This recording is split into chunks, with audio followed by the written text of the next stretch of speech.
Yeah, we're going to start any moment. Just morning, Kellyanne. I have tuned in,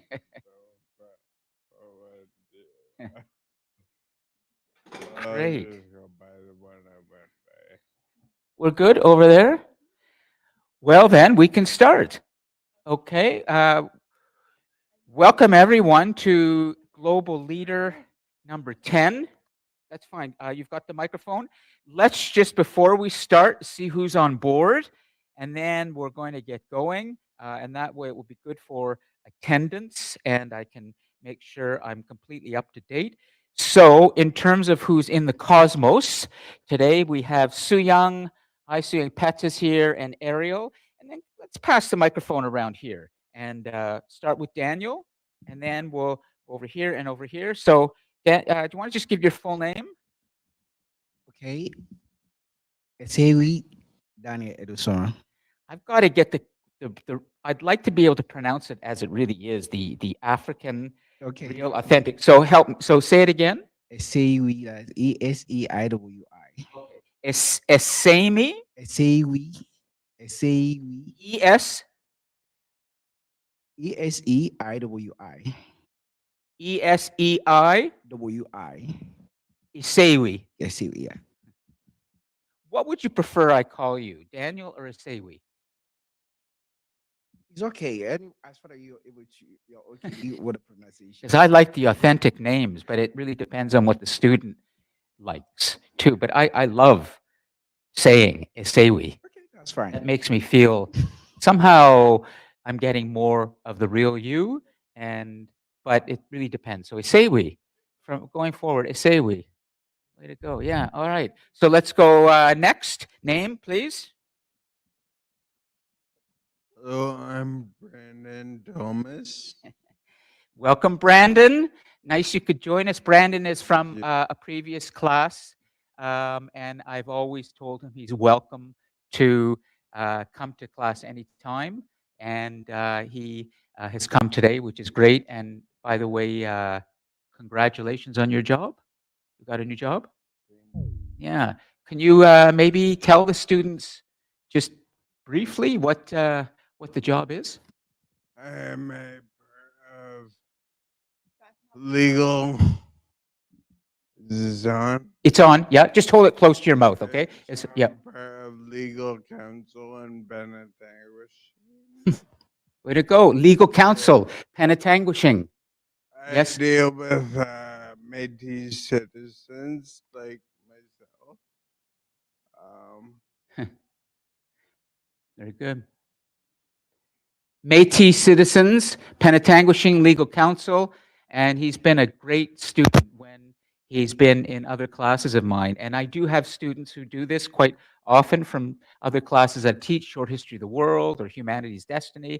They come to different classes, and it may be that in the time that you're in Global Leader, or at least at Durham College, I should say, and you can take other gen ed electives that I teach in this class room, and that is short history of the world, humanities destiny, and of course, global leaders. So some students take all three when they're here during their time at Durham College. Then you really get the human story.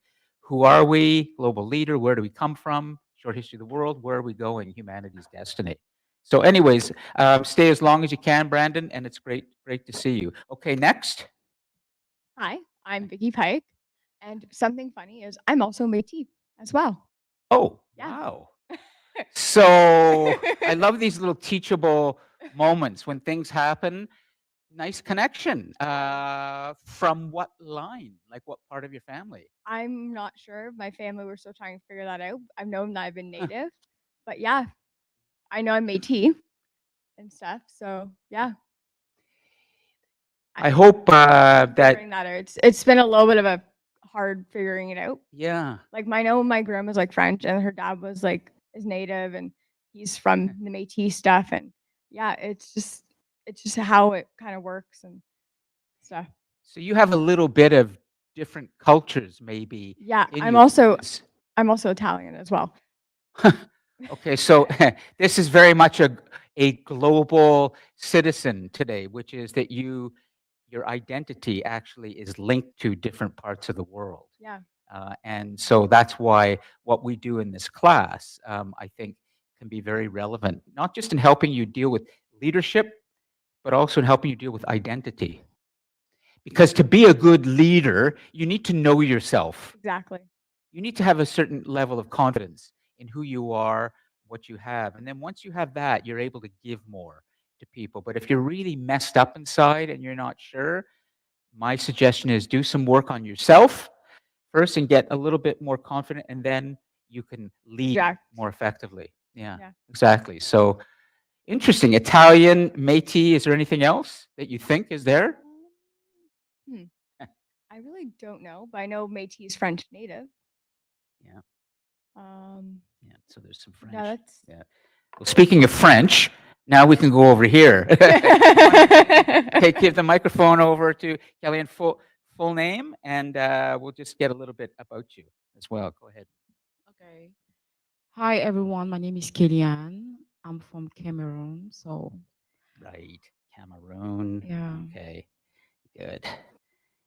And your sort of first language that you learned growing up in Cameroon, what was it? So, I just want to mention first that Cameroon is a bilingual country. It's Bilingual country. So, we speak both French French? and English. Yes. But I can say that my first language is French, but at the same time, English is really complicated. Why? So, I did my secondary school in an English school. Yes. So I had, if I can call it like my opposite degree. Yeah, like before going to like the university, you have to have like a degree. So I had it in English. So I was doing my secondary school in English. In English, okay. Then I did an exam to enter in a prestigious university, and I had the exam, and the university was a French university. Okay. So it was really difficult for me at first. It was really, really difficult. I you like when you do all your secondary school studies in English, In English, and yeah. then you go to university where everybody is talking French, everybody's having like a French background, everybody knows how to calculate math, all the stuff using the Yes. French method. So I was really down. I had to adapt myself. I was learning all the time. So I did 3 years of marketing there, just studying French, writing in French. I was no more practicing my English.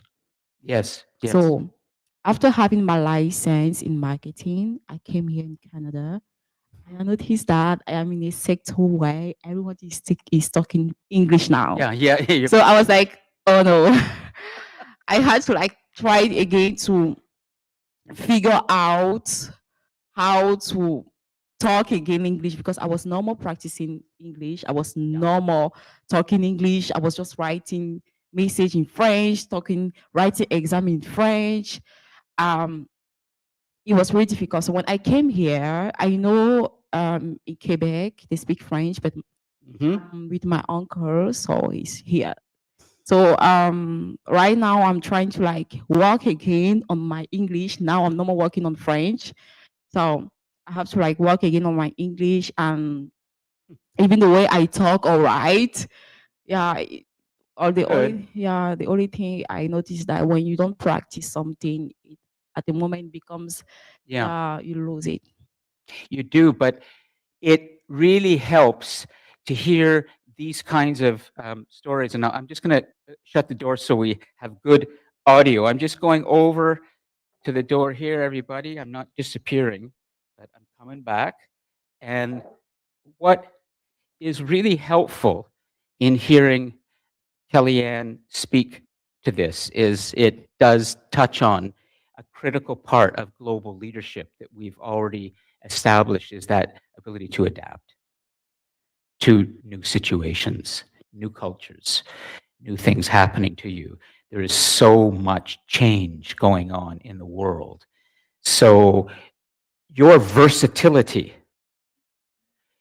your what we would call durable human skills. There's a term for that now, durable skills. Or it means you have skills that allow you to adapt to different situations. In the long run, is going to be very helpful for you in leadership, in whatever you take on, because you'll be able to adjust. Now, what I want to do is also make sure that I bring in the others online too. So Sue Young is here, Peta, Ariel, and is it, yeah, Fu Peng as well. Is that the correct pronunciation, Fu Peng? I always wanted to check with you.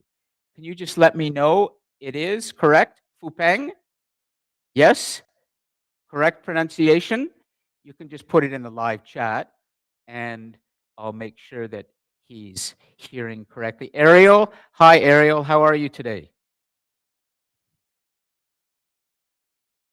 Good. For you. Okay. So nice. No problem. Can you So, hear me? yeah, absolutely. Good. So as long as you can hear me clearly. So what are we going to do today?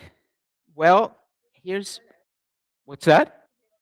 We have a little turnout, but that's not a problem. I can adjust to any situation. That's part of what this course is all about, is that you can also observe me adapting to anything that happens in here. Because generally speaking, when I walk into this class, I never know exactly what's working, what's not working technically. I don't know who's going to show up, who won't, but I always have a plan and I'm always ready to adjust. But I do have a really important sort of topic for today, which is that we're not going to be meeting a new guest. There will be 5 guests coming next week in our big class with the president and others. Then there's another guest coming the following week who's going to give a whole presentation on managing conflict. And then there's a third guest. We have 3 more guests, or at least 3 more classes with guests. And next week is a big class. So I want to set you up for that as well, talk about some of the guests. But critically today, I want to deal with 2 things that are coming up a lot in classes, and now is the right time to deal with this. Essentially, today's class is sort of called feedback and sources. So what I'm going to be doing is spending quite a bit of time reviewing some of the good second assignments that have been done by students and reading through them and identifying what's working. I also will be giving an example of what wasn't working so that you can have a really good sense going forwards that you know what you need to be doing to get a good mark or good overall grade in this class. More than 50% of your grade is still ahead. You have your 3rd assignment coming on November the 19th. That's now posted on DC Connect, 725 to 750 words. Then you have your 4th assignment, the big one of the semester. That's probably going to be due December the 10th. It's looking like. So in addition to those 2, 20% for assignment 3, 30% for assignment 4. That's 50%. Then you have the discussion posts going to the end as well. So if you do the math, you will see that there's quite a bit ahead that's really important. And in a way, all that you've been doing this semester so far is kind of preparation for what's coming. And so it's very important that I review with you, all of you, what I'm seeing so far in terms of assignments, some of the discussion posts, and then I want to address something very critical that's going to matter to you a lot in your coming assignments, and that is research. And that's coming back a little bit to what Madison Wesley, remember Madison Wesley was talking about her research into trauma and digital technologies early in the course. And that class was very interesting because Madison talked a lot about her research, but we didn't really talk much about the process of research, of what she was doing. We talked about the content of her research, and that was great. But now is the time when I need to help you understand what are good sources? Where do you go for good information? Because in the 3rd assignment and in the 4th assignment, research now is going to be part of what you're doing. In the first 2 assignments that you've done, you've been reflecting without any research. I didn't ask for any. No citations, nothing. But now, in the third assignment, there will be one citation you have to give. You have to use the research in the body of what you write. And then in the final assignment, you will have 3 citations and 3 sources, independent sources. So it's really important that you understand something about sources. And then, Vicky, finally, and then we'll come to Vicky. I need to address the bigger picture. Today, in the global technological civilization in which we all live, information is flowing more quickly, more immediately, and more in greater volumes than ever. And there's a lot of information online that's not true. Now,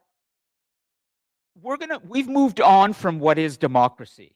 Okay, we had 2 good classes on trying to understand what democracy is going forward. We looked at the American election, and we now know what the result is of that election.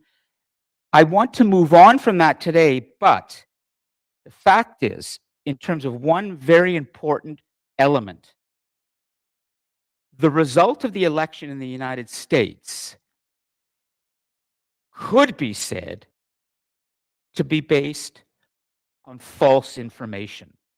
Now, what do I mean by that? What I mean is that today, a lot of people are voting in democracies on information that often is served to their social media feeds. And that information may not be very accurate, but it may appeal to your self-interest. It has never been more important to know what a fact is. We are all entitled to our own opinions.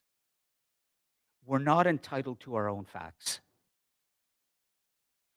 And we're living in a world right now where sometimes it's hard to know what's a fact and what's not.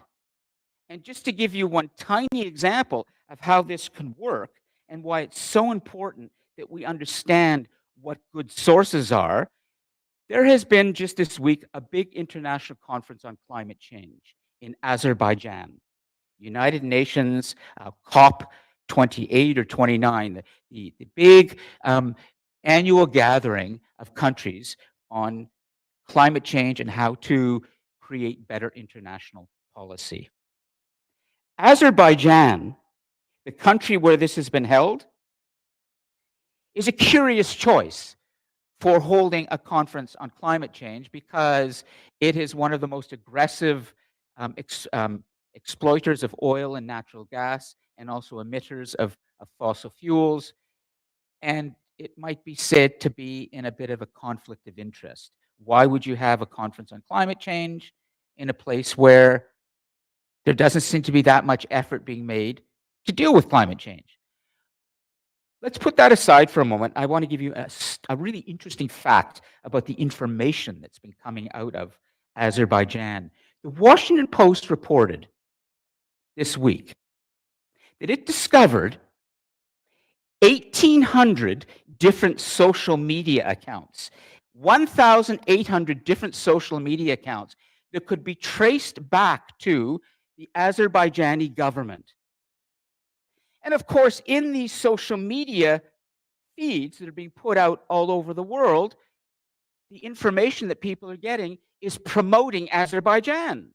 It's promoting how good Azerbaijan is in dealing with climate change. In other words, it's propaganda. And algorithmic feeds are pumping out these videos and articles promoting the great things that Azerbaijan is doing. And that's not true. It's propaganda. No human being would be able to put out that much data. Only a machine can be putting out that data.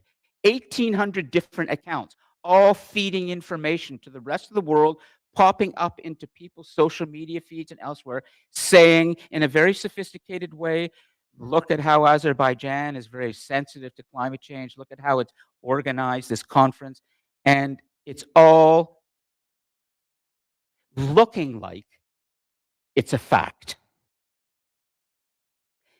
This kind of thing is happening all over today, which is algorithms, powerful algorithms are pumping out information faster than any human could pump out, and it makes us very, very concerned about how do we distinguish between what is real and what isn't, between what is propaganda and what isn't. And that's what I want to help you to do today with the sources part. When we finish with feedback, I want us to begin to talk more and do a little activity around, do you know how to assess what is real and what isn't in terms of information? Because when you do your third assignment, and particularly your fourth assignment, I will be asking you for independent sources. And you're going to be putting that information into the body of what you write.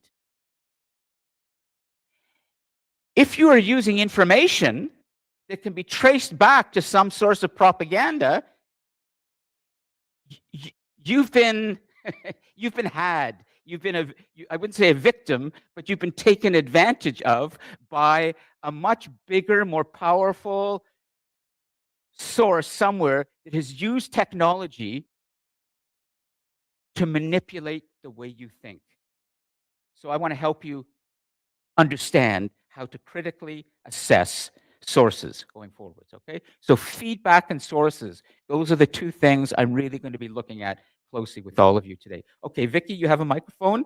Take Brandon can keep his, and then take that. Maureen's got hers, and we'll go. Do you want to go over to or do you need to do something here? You're good? Okay, great. Yeah, maybe start a new slide, okay? So Sources and feedback. Just write sources and feedback. Go I ahead. was thinking, like, as you were talking, would it be like going back to like how Trump says fake news per se? Yes, And it's also the idea of fake news. Yes. Also, the other thing is being sold on something that's not true would be like considered like you're being swindled.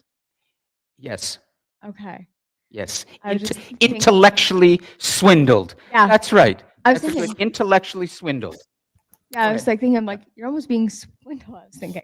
But also, if you're having a hard time sourcing your website that you find, this really good website that helps you formulate like references Yes.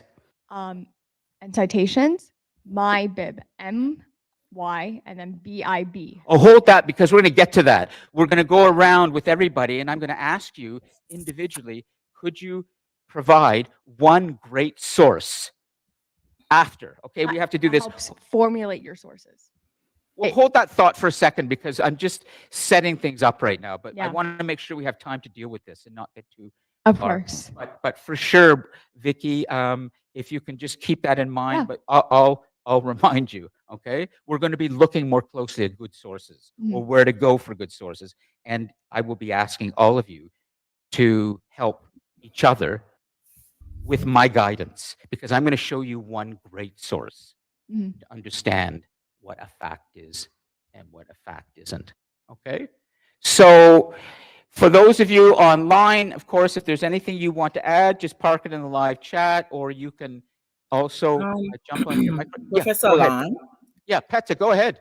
I just want to say something Sure. that ties into what you were saying about controlling information Yes. and kind of taking it back in history, where even today, certain set of people are not allowed to read, so they can understand information by themselves. So whatever they're fed is what they believe. You have women in certain countries that are not allowed to read.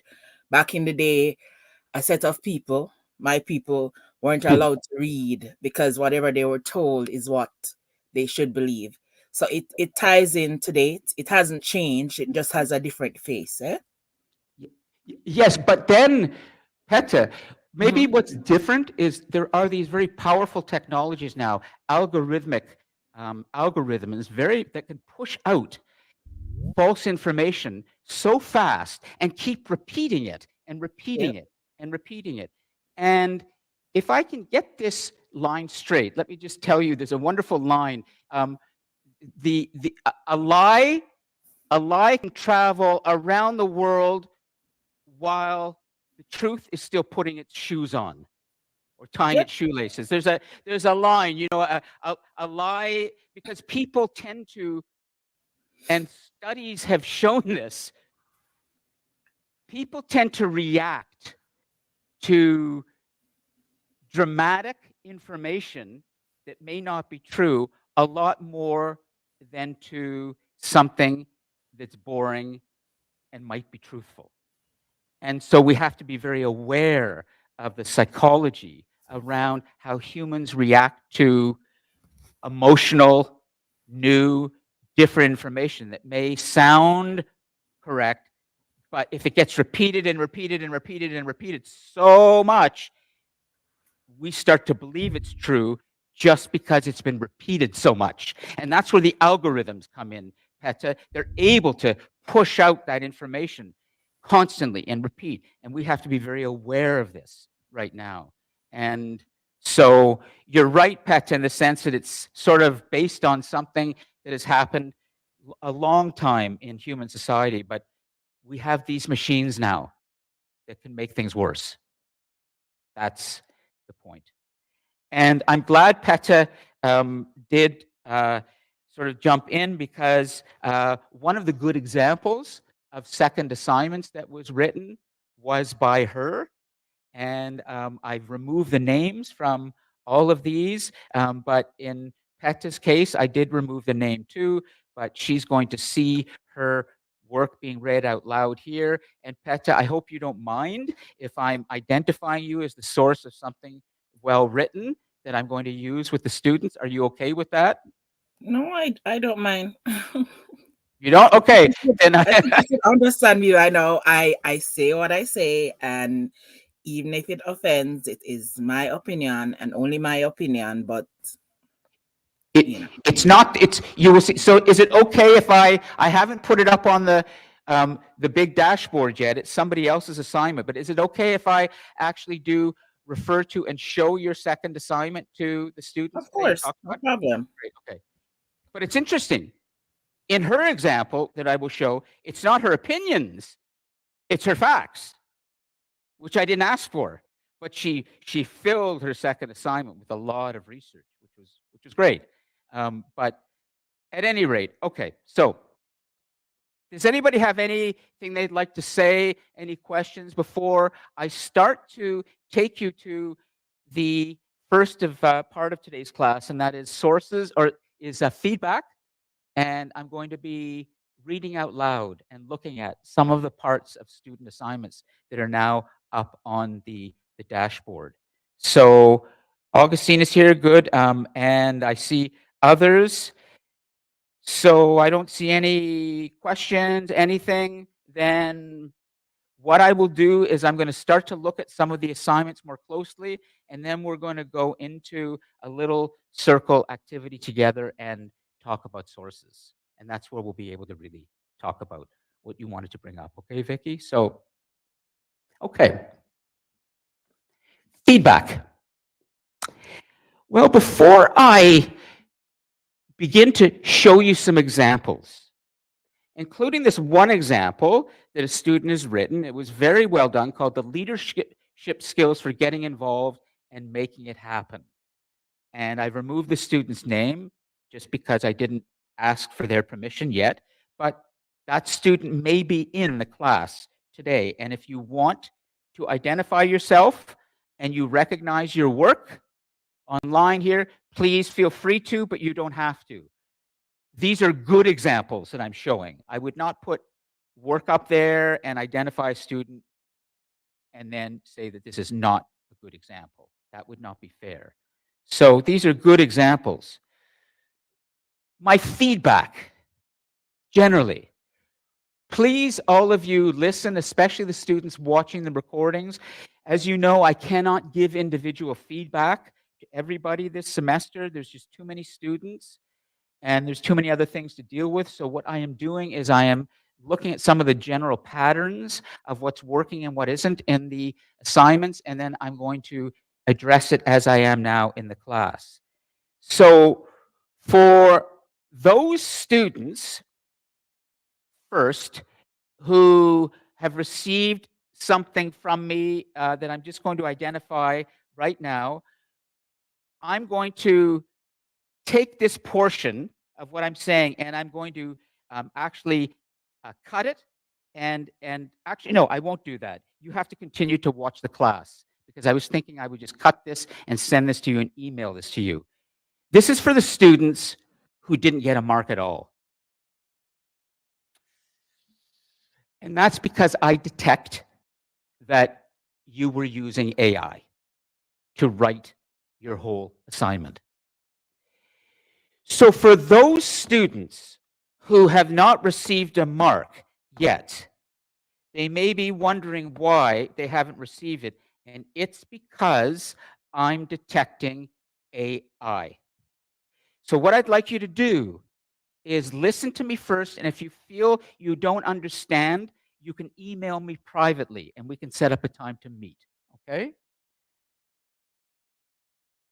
AI is something that has to be addressed in detail right now by me in terms of feedback because I'm worried, increasingly worried, in how some of you are using AI, not to help you, but to basically do all your work for you.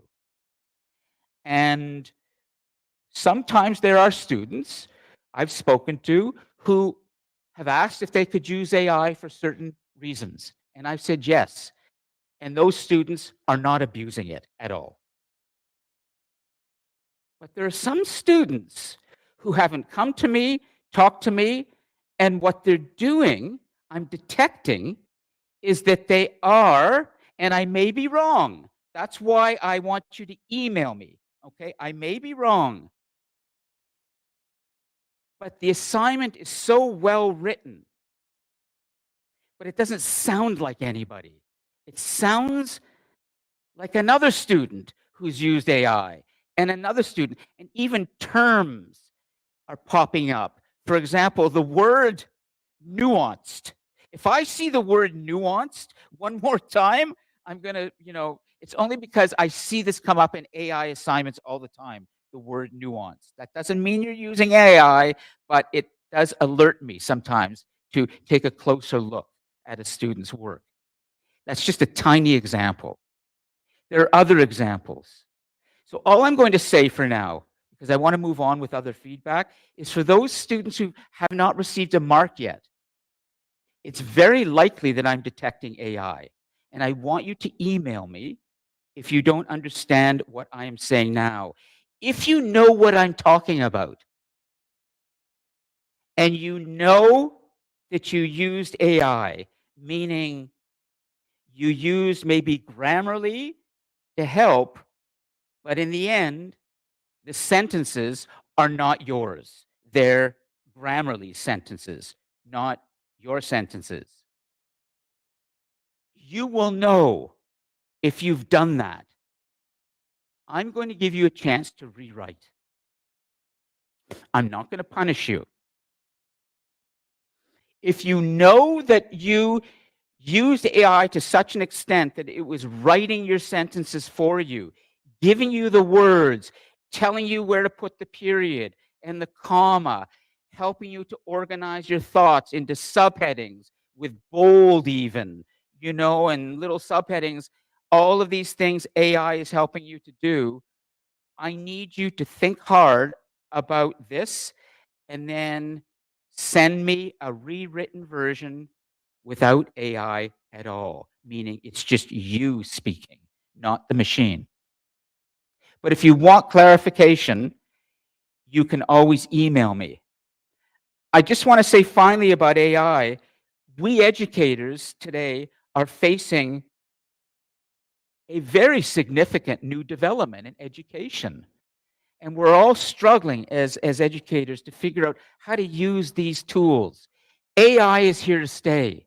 It's a great tool to help with research, and it can help students with disabilities and other, needs that they may have. I'm fully open to the use of a new technology, but I'm not open to the abuse of it. And it's my job as your instructor, professor, teacher, whatever you want to call me, to help you know where the line is between use and abuse. We are living increasingly in a world where machines do more and more for us. And that's not going to stop. And that's often a good thing, because there are people who need assistance with technology, people who need assistance with medication, who need all sorts of, that's human. We all need something to help us. But then when you start to not know the difference anymore between what's abuse and what's good use, that's where we need to have a good discussion. Okay? So that's the AI portion. That's for the students who didn't receive a mark, and they can definitely contact me if they want. I would like to look at some good examples of writing that was done for the second assignment that can really help you to understand where I think you need to be going with your third assignment and your fourth assignment. So I'm going to read out loud some of this assignment that's up here, and then we're going to have a little discussion about it, okay? About what was working and why this student received 10 out of 10 for this. And let's see if you can identify what is really working, because these are things that I think will help you in making sure that you get and continue to get a great mark for your third and your fourth assignments. So let me put my little bit of technology on, my glasses. I would never be able to read without these. Sand is what makes glass. Humans figured out how to get sand and make glass, and then gradually over centuries we got this. Okay, so we all need something to help us, right? Just not abuse, please. Good. So here we go. The student may be in this class and may recognize their writing here, but this is all good. The leadership skills for getting involved and making it happen. As the course progressed, we certainly learned that a leader needs to possess a quality that enables them to point out directions for their followers and make things happen. Additionally, some skills are necessary for a leader to lead their team to achieve their goals. Among these skills, two essential ones, in my opinion, are setting goals and encouraging team members to work towards achieving them. Let me stop for a second and tell you why, as I read this, I began to think, I think this is going to be a good assignment. First, the student was understanding what I asked them to do. I asked you to identify two skills. That was it. Some of you didn't do that till later, but this student immediately honed in on the criteria that I was asking them to do. This is important, especially when I put bold, in the instructions, and I say, this is what two critical skills. And it seems to be well written so far. And then finally, and this is just me, you're going to have a chance to talk about this too. This student was using a term that I talked about in class a lot. Make things happen. I said more than once, and probably wrote it down, a leader makes things happen. So it made me think, on integration of course material, this student is responding to what was taught. This student is not responding to what is out there on the internet and grab something. I'm getting course material. And that's a really important part of the marking scheme. If you look at the marking scheme going forwards, particularly in your final assignment, integration of course material. So I want to see you referring to what did we cover in the class. The first crucial skill for a global leader is goal setting, as it allows them to lead a team or group towards a clear vision of the future. Vision. I talked about vision. I talked about imagination. Didn't I put up here, right on the big board, the 7 things, and vision was number 1? Do you remember that? One of the most crucial things, vision. So I'm starting to see, good. I'm starting to see words, and I'm starting to see concepts. This is integration of course material. To do this, a leader must have an advanced vision and the mindset to realize it. First, setting ambitious goals involves seeing the big picture and leading a team towards a clear vision of the future. Well, starting to repeat themselves, but that's okay. This student is repeating what I taught. That's important.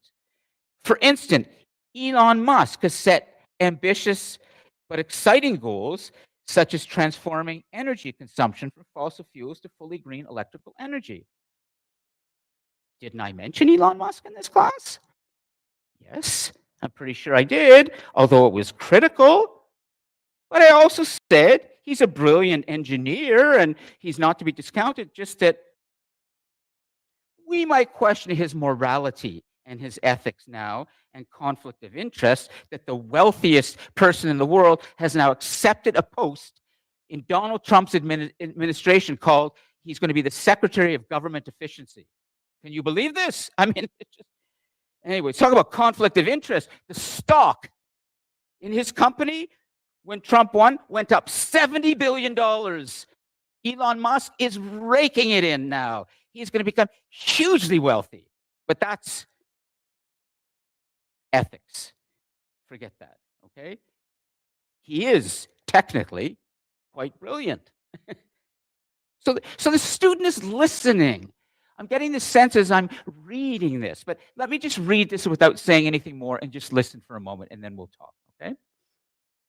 For instance, Elon Musk has set ambitious but exciting goals, such as transforming energy consumption from fossil fuels to fully green electrical energy. Because he had a clear notion of transforming from fossil fuel energy to electric energy and reducing the greenhouse effect, he was able to make a significant impact. Second, effective goal setting also requires breaking down the goals into achievable pieces so that team measures can measure progress. To achieve his goals, Musk took various measures, such as funding Solar City and Tesla, and by making those 2 companies profitable, his ultimate goal became more attainable for both himself and his team members. However, setting goals does not guarantee achievement. Taking action to making it happen is just as important as having a clear understanding of where to go. Being a leader not only requires knowing what to do, but also motivating team members to take the necessary actions to achieve these goals or those goals. This is where the second important skill comes into play. A leader needs to motivate team members, especially when progress is slow or challenges arise. This skill involves demonstrating resilience and establishing a positive team image that leads to success.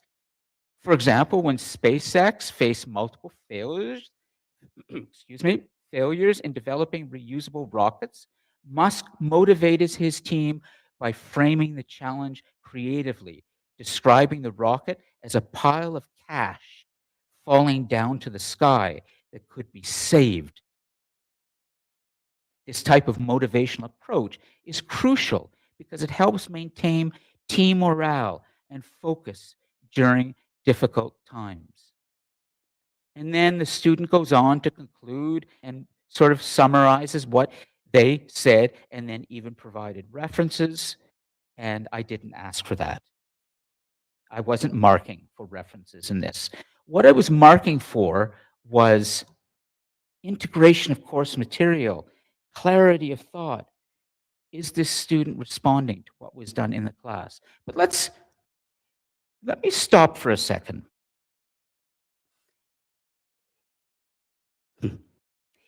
It may be that the student used AI more than I realize. I won't know that unless the student says something. I can't stop you from using AI, but the way the student used the AI was with research. They were quoting something from something that came from their reference. That's okay. The quotation mark is there. The student was not trying to say that those words are their words. The quotation mark was put over or around something that was said by somebody else. But let's stop and talk about this for a second. Do any of you, as you listen to this, sense that maybe this was not written by the student at all? Did you get the sense as I read it that this student has been taking this class? Or could that student have written that without ever stepping foot in this class or putting their ear or being online? Let's see. For those of you online, were you able to see the student's assignment on the dashboard? Su Young, were you able to see it and hear it? Yeah, I can see it. Sorry, could you say that again? Well, so I can only see the screen. I don't know where's the dashboard. Okay, so right now, behind me, can you read what is written above the word references? No, it's so I don't think the camera is that clear, you know. Okay, so I'll read it out loud again. In conclusion, the two most important skills for a global leader are the ability to set achievable goals and the capacity to motivate team members through challenges. These skills enable leaders to engage complex global landscapes and drive their teams toward achieving ambitious objectives.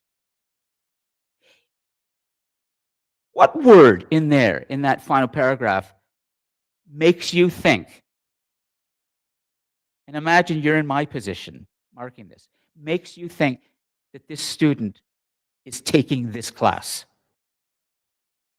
and no other class. There's something that I've said repeatedly in this class about leadership, an idea. This is integration, and it's a critical idea.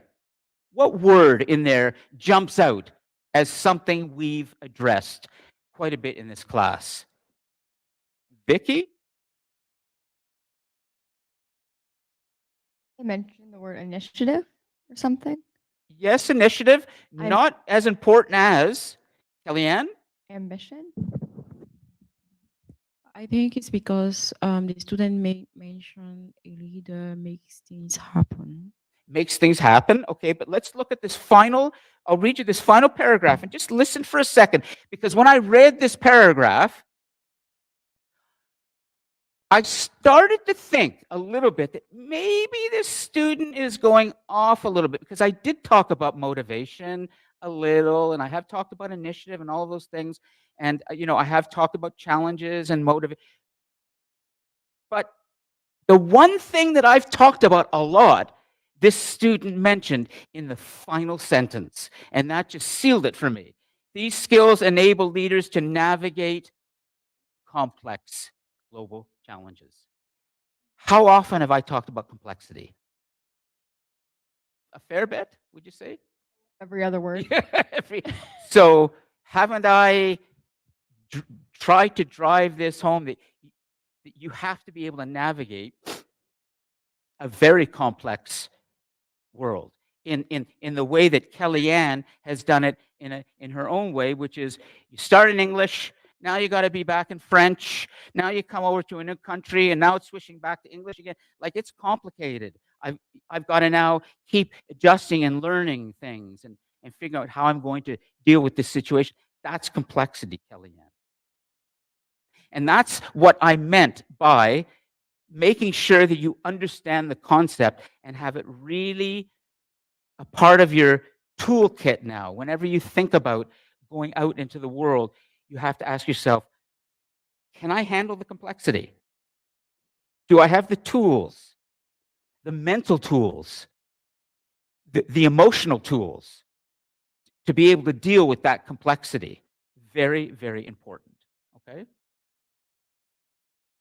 Before I go on to the next assignment, I'm going to ask if the student who wrote this is in the class right now, and you would like to identify yourself, please go ahead. And this is all good, but you may still not want to. Let's see if the student is even here. I don't know. Sure, Kellyanne, take the microphone, okay? Okay. I just have a quick question. Yes, Can we have the mark of the student? that was a 10 out of 10.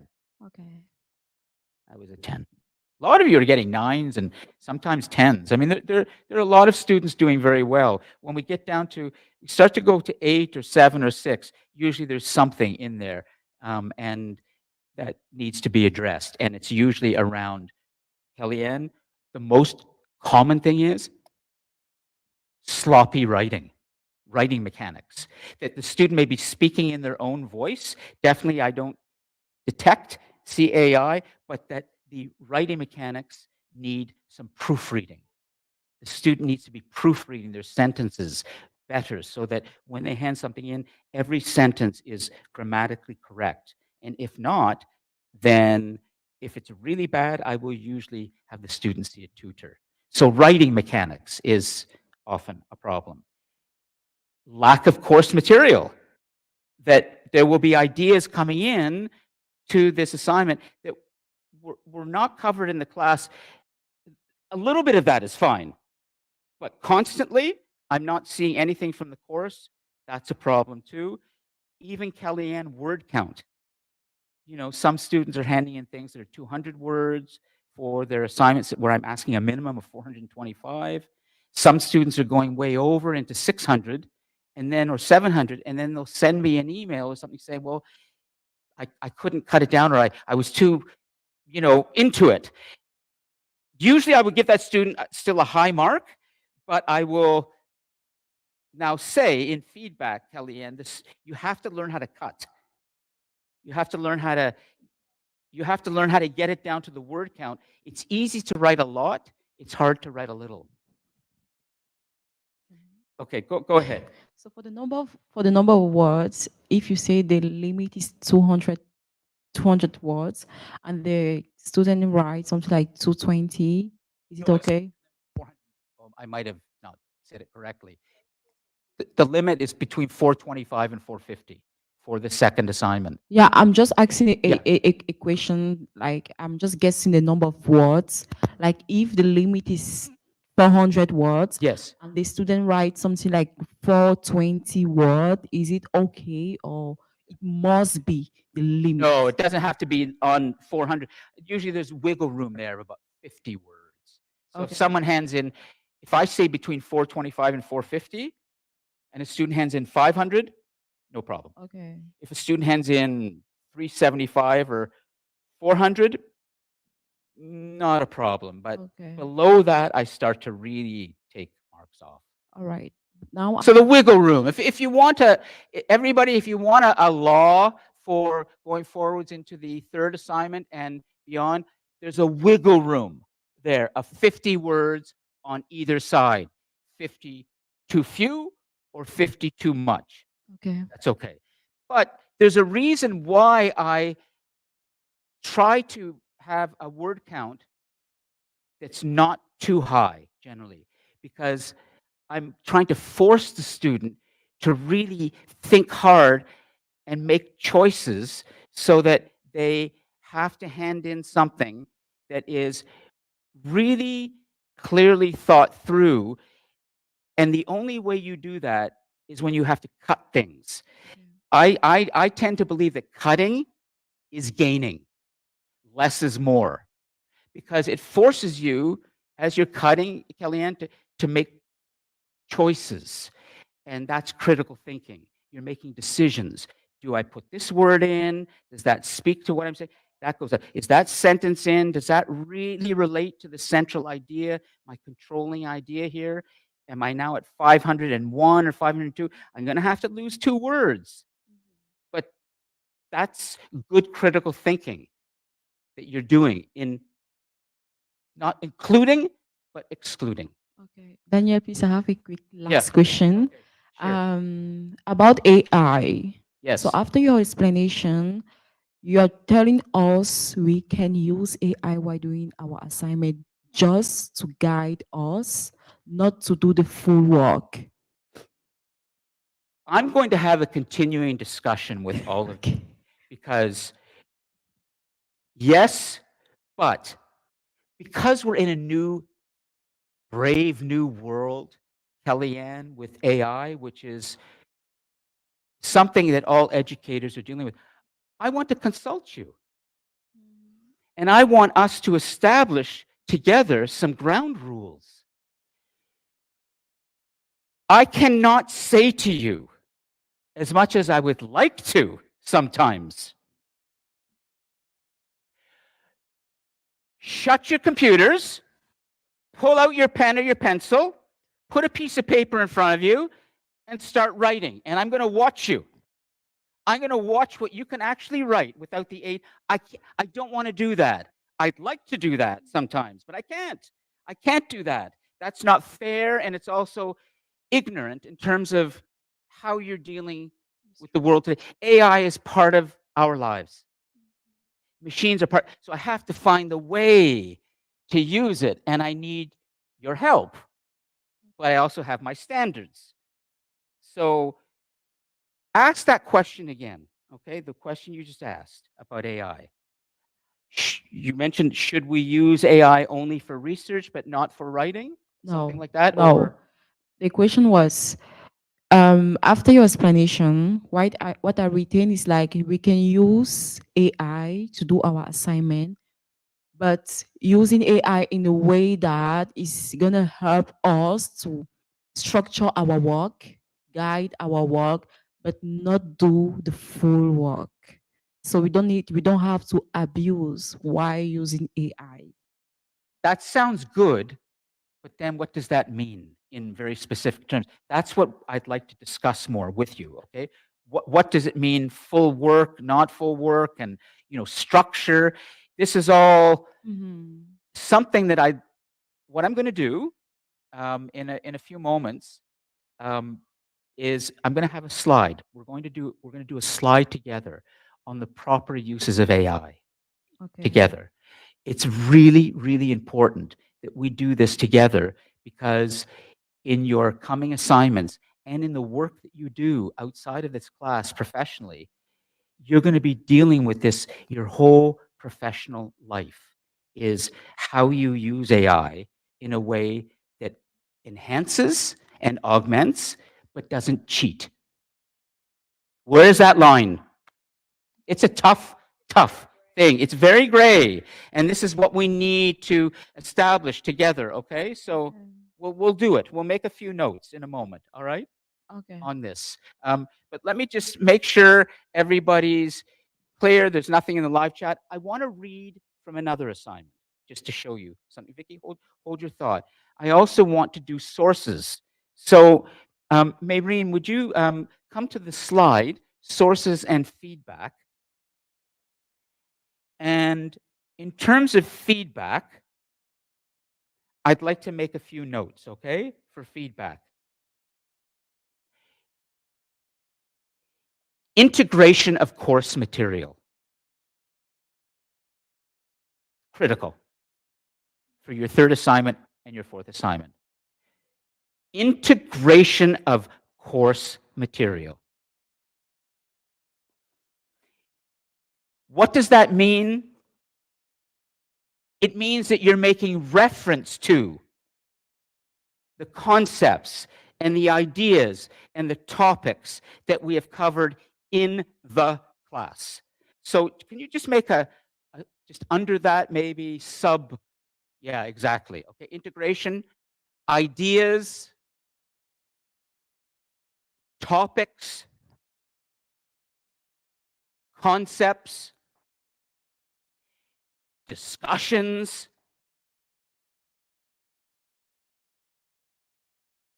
from the classes we have held together.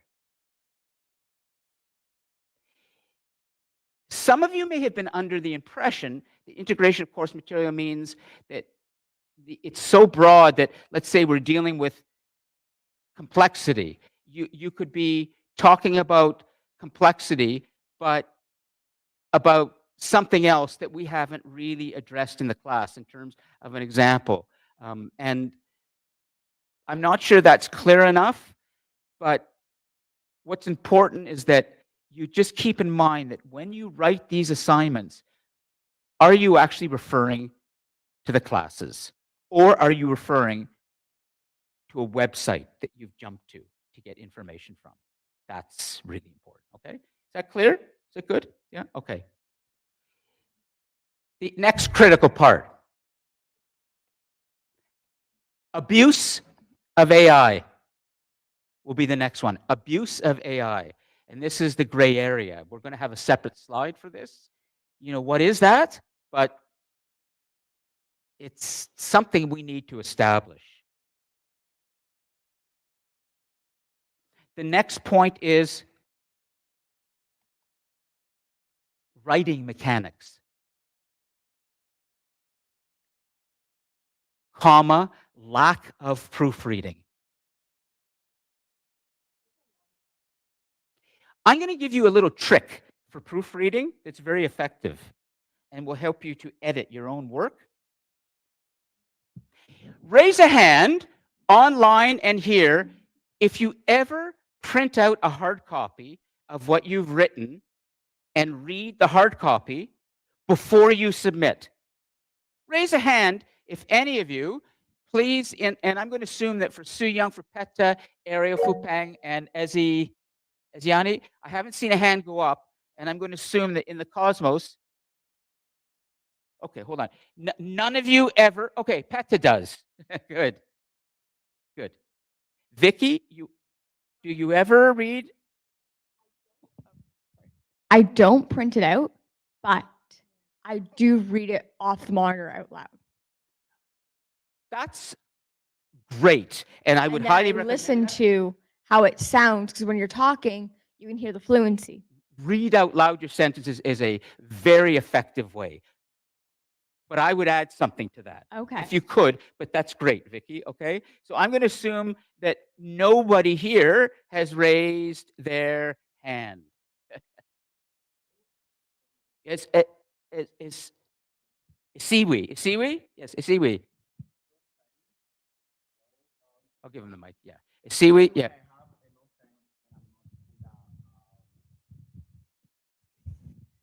No, I've never printed out my assignment before submission, but when I have enough time, I make sure that I go through my sentences and it appeals to the context of the assignment, Yes. most especially. So, and that also make me to choose the choice of word to use. And Good. Yeah. Good. But you never, or rarely, if ever, do a hard copy. Okay, because I'm going to, I want to bring Peta in for a second. Peta, are you there? There? Yep, I'm here. Somebody's mic is on. Is that, is somebody driving or Laura? Yeah, great. Thanks. Thanks, Laura. Okay. Peta, I'd just like to ask you a question. When you print out a hard copy, do you find that helps you see what's not working with your sentences and see things more clearly than when you're looking at it on a screen? Yes, but I'm also a person who likes books. I like the smell, I like the feel of books. So I like to print things out to read. Well, I would say, and I agree with Peta too. I mean, of course, I love books as well, but I have seen with students in over the years that when I've advised them to print out a hard copy, and it's just the final stage of proofreading. Call it Lon's car wash.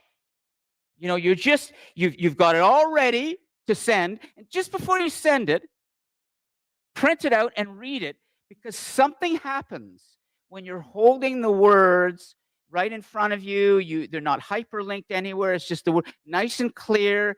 You can hold it and you can write on it, and things jump out at you that you can self-correct your sentences.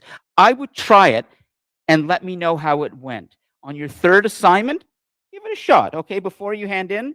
Uh, Yeah. See we? Yes. Another thing I do, in most cases, I don't type my my assignments because I think more on pen and paper. Yeah. So what I do, I draft my assignment before typing. So while typing, I can either add or remove some words that doesn't fit in. You can do that, but just the final part, just before, just print out a hard copy and do a quick read. Things will jump out at you, and then make those changes. Go back and make the change, then press submit. Try it, okay? And let me know how it goes on your third assignment. You may see things. In fact, I know you will see things, and you will be able to correct your sentences. Finally, I would say about proofreading and writing, if you don't care about your sentences at sentence level, then you're missing out on something very important about the writing process. And I want to just briefly address this about writing and why writing is not what you think, perhaps. Most people don't like to write. Most of us are intimidated by the act of writing. That's why there is this great sort of picture in our reader's block of the person who's struggling with the blank page and doesn't know what to say or how to start because it's so intimidating. You think you can't write, and so you don't write. You think you have to write the perfect sentence before you put it down. No. Writing is a process to learn what you want to say. You need to rewrite. And in the process of rewriting and getting your sentences clearer and clearer, you're coming to a sense of clarity that will give you a sense of accomplishment, a sense of satisfaction. You're going to feel more confident going forwards that you've been able to say something that you feel is very good and clear. You can't do that on the first sentence. You can't even do that on the first draft. You need to rewrite and polish and cut and shape. And then you will start to appreciate that the process of writing is going to lead you to a way where you're going to be building your confidence because you're starting to go more deeply into understanding what you really want to say. Most of us are walk around and we're confused. We're not sure. The process of writing, if you go the distance with it to the very end where you're just trying to get everything, every word counts. You have to make a decision on how to put this there, that there. You're going to get to a point where you understand what you're trying to say. And that is a great sense of accomplishment. Vicky? Yep. So as you are making the like writing and stuff, I find sometimes it's because like I'm so new at writing, because I mean I was illiterate and still learning how to read. I find what's easier for me is sometimes is breaking it down. So I come up like subheadings and then I put down little bullets. And then from those bullets, I form into paragraphs. And then from into paragraphs, that's when I turn to an essay. Yes. And then also, it's really easy to find things on the internet of paragraph writing formats and stuff. So sometimes I'll use those or essay writing formats, and I use those things there to help write what I would like to write. Yes. There's one that's really interesting is that's called Ape. Yes. And that one there, it when you're writing, it's like it gives you a comment and then you have to just, like almost respond back to that comment and then you take away everything in between the like the questions from the Let's ape. write this down. A good source. Okay. So It's a to good help. writing source Yeah, for good writing is from Vicky is Ape. Ape. Okay. I learned that in the private school that taught me how to read. Good. And I've used that format. It doesn't work for everything, but it does work for some stuff. Great. Yeah. So excellent. So let's make sure, because we're going to go to sources in a moment, and Yeah. then we're going to conclude. I really enjoy using it. Yeah, Like I've okay. used it in the past. It's called Ape. Yeah. Great. It's Okay. actually APPE. APPE. I think. Nice. Don't quote me on that exact, but yeah, Maybelline's got such nice that's on handwriting. Google. Yeah, it's so It helps nice and with clear. formulating Good. paragraphs. Yeah. Excellent. And Okay. there's a few others, but I can't remember all of them. Well, that's fine. But Don't worry even about that. formulating bullets and then making the bullets into paragraphs and then adding your, fancy words like also, furthermore, in addition, those kinds of, connector words. Yes. Okay. Before we move on, I just want to ask, Brandon, is there anything you want to add to as you're listening to this in the discussion? Anything that you think we should know that we want to put in the notes, perhaps? Or are you good? You're okay? Okay, great. So if there's anything you want to say, I'll come back to you, okay? And if there's anything you want to add. I just want to read briefly a little bit from the next assignment, and then we're going to get to the final part of today's class, which is sources. Okay, so right now we have a good slide that we've done together, which is feedback, and these are things to be really looking for and trying to think about for your coming assignments. So let's finally just stay on this for feedback, okay? And I'm going to go down and here we go is another one. Let's see. Among the variety of skills a leader could possess, I believe the two most important skills for global leaders are the abilities to handle complexity and demonstrate insight. Well, right from the first sentence, I've got the criteria, the two skills, okay? I will further explain below why I believe these two particular skills to be the most important among many types of skills. Being able to handle complexity is a fundamental skill for global leaders, and they often operate in environments marked by political uncertainty, economic changes, or cultural differences.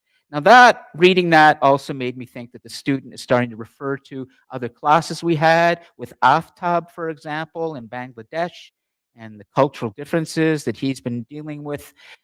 And also, of course, that there is this issue of complexity. And it was stated right in the opening, and it was number one. So that was really a big plus.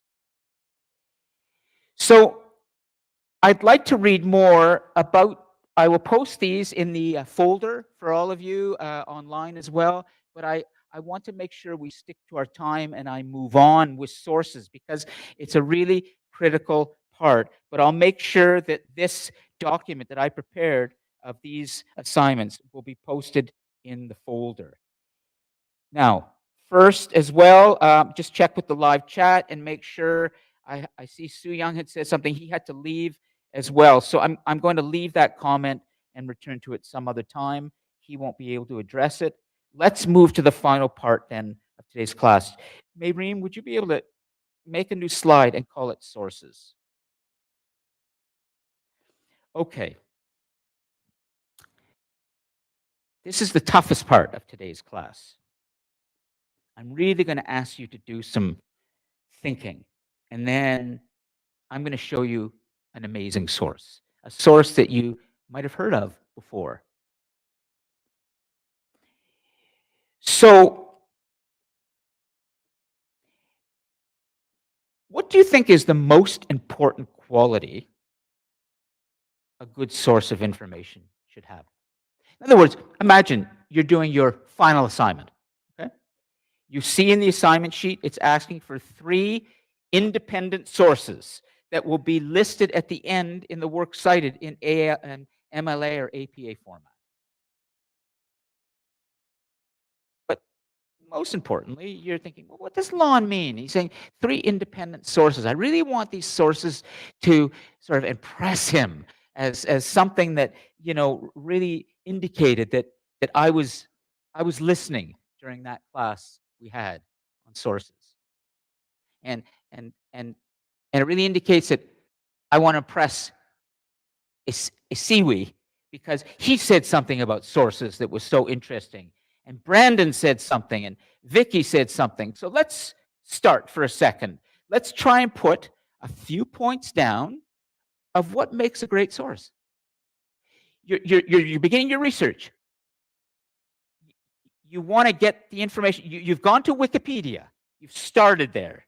But Wikipedia is not going to be one of the sources you put in your citation. It's just a place to start.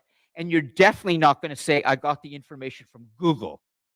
That's not good. Okay, Google is not a source. It's a place you go to get information.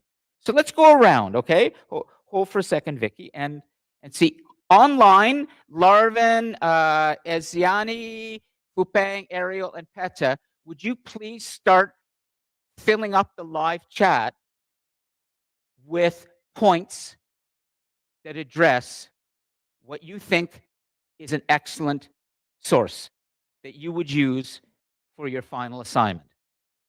Just generally, okay? So, a Siwi, what would you say is a really good source of information? You could think. Okay. For me, a good source of information to be able to get a better um, reference should be a government site. That A government site. has been cited. Now, let's say an organizational site, website. Let me say. Okay, it's probably going to be a website. Yeah, it should be. The author should be well known on previous uh, documentations regarding that, let's say, that great topic or research. For example, just as you used area or so, what's it called? The paper you just read, just you must know, okay, the source or the person you are referencing is not just superficial in terms of um, maybe what you come across online or social media or sort. There should be a tangible uh, information regarding what the person has done before or what the person is doing that has made um, impact in that area you are writing about. So it's not just about finding something on maybe generated by AI or something, but for example, looking at World Health Organization when it comes to COVID-19 issues, you might be able to get um, more relevant information to be able to cite your work when it comes to health issues or prevalent uh, health hazards or any other thing relating to health and which is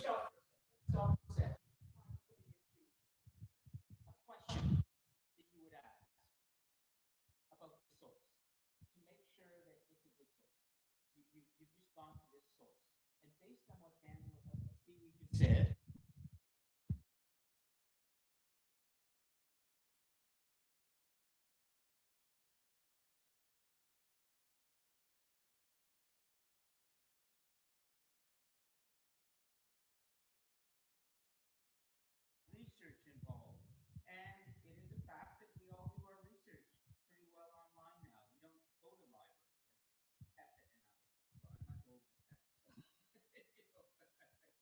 don't do that anymore. But we'll come to Petra's comment. Daniel, what would be the question? My question will be, is it a reliable source? Start with that. Is it a reliable source? Is it reliable? Of course, you have to understand what reliable. Work by how much window you pay for. So if you pay for two window,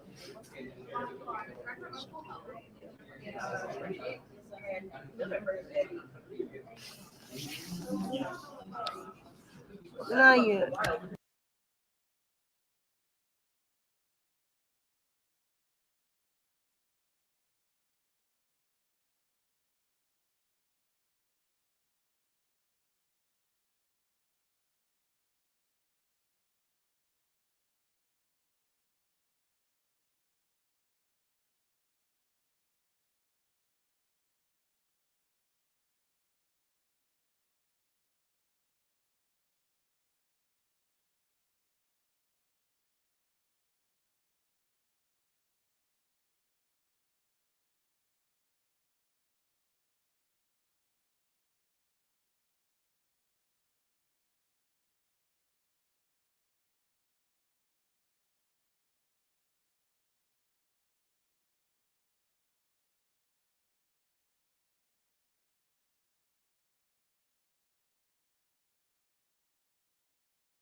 I went to the backup. And teamwork, support. No, you may think there's I'm identifying something that just happened. I love that thing. I just stopped the class. No, support. Team member comes over, helps me. I've got my tech. Oh, I can use this. Done. So now, Petra, you can hear me, right? Nice and clearly? Yes? Oh, I hope so. Hello? Yeah, good. Thanks, Vicky. Good. It's because my microphone died. So let's come back to the live chat. And in order for us to stay focused right now, I'm going to leave the live chat for a moment. That's going to be saved as a very good resource.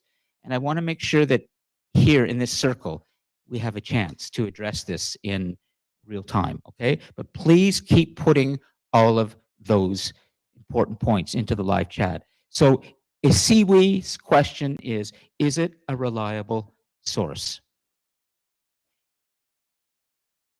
What does reliable mean? Okay, when don't worry about it if it doesn't work. As you can see on the notes, I'll do this. What does reliable mean? Do you want to try it? What does reliable mean? This is really important, okay? You good? Yeah, okay. What does reliable mean? Geez, I can do two things at once. I can hand a microphone and, wow. Okay, so I think it's a easy or just convenient source, reliable. is Easy or convenient. is it? Sorry, it's just accent. It's just Easy or convenience. is it? Yeah. Is it easy? Or convenience. Is it easy or convenient? Can you elaborate on that? What do you mean by easy or convenient? Easy mean from the where we can get the exact information and we can up to date the information. Is from it that source? is it easy to access? Yeah. Okay, is it accessible? That doesn't mean it's reliable. It just means it's accessible. What? Lots of accessible things are not true. I'm not sure that should go there right now. But let's leave it there, and then just put. Yeah, let's not put it. Okay, we're gonna rub that off, because that doesn't guarantee credibility, reliability. Okay, we want credible. We want something that's really. Kellyanne, go ahead. I think reliable source is something like a true source, something you just say something. Credible? Yeah, Is that's the word. it credible? Okay. It's the same as reliable. Is it credible? Put it credible, and then we're going to go to what PETA said, the first thing. I would say PETA is absolutely right. This is very simple. Does the source have a PhD? Now, that doesn't mean all PhDs are the best. They're good universities, not so good, but it does mean unless that PhD is not a real PhD, that's true. But if you can establish that this is a scholar with a reputable institution, a university or college, and the scholar has a PhD, probably you're dealing with somebody who has had to write a book, has been vetted by his peers, has gone through a rigorous process of ensuring that their information is accurate. So, is the source a scholar? That's a question you want to ask. Is the source a scholar? Really, that's very simple. Now, we only have a few minutes left, and I want to show you one great source before we finish, okay? And we will continue this. This is a discussion that we will continue to have.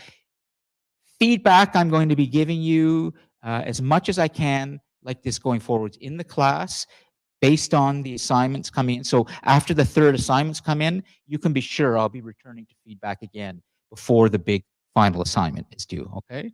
And sources is something I'm going to try and deal with almost every class, because I am concerned about the way we're beginning to elect our public officials based on misinformation or even disinformation.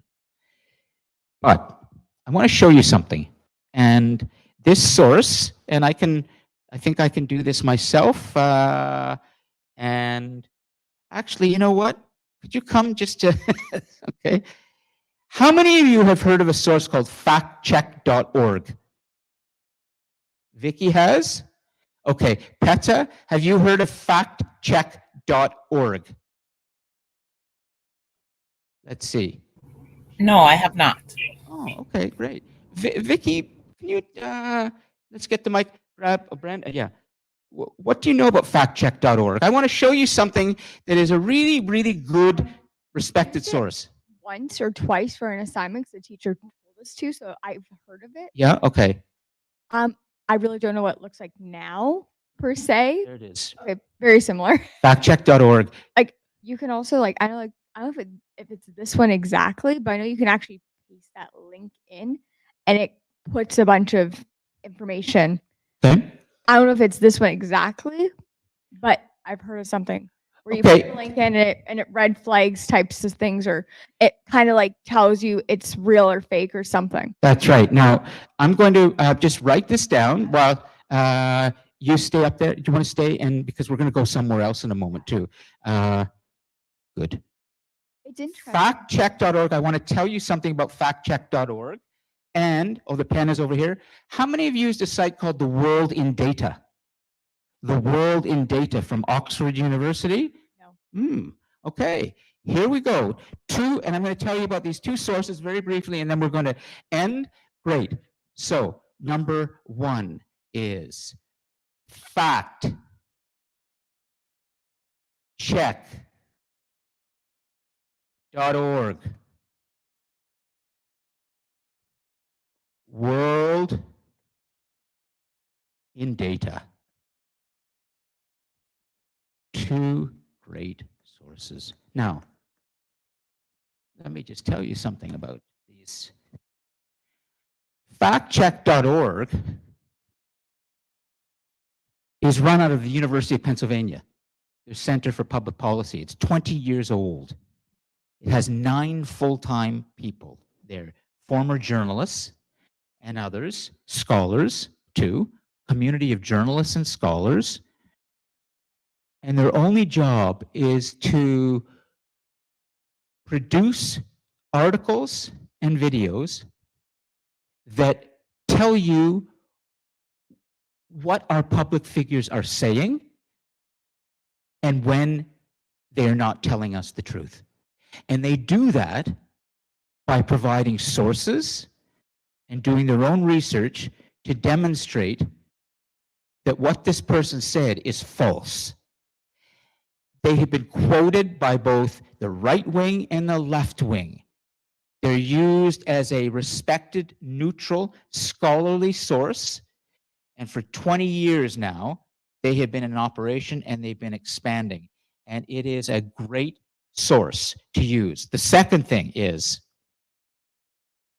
could you go to World in Data? Just enter World in Data. First one is University of Pennsylvania, Center for Public Policy. The second is World in Data, comes out of Oxford University in England, a good university with a long and respected tradition. If you enter the World in Data website, you will see Our World in Data. Exactly. There we go. Our World in Data. These two sources, if I saw them showing up on your third or final assignments as places that you had gone to, that would be great.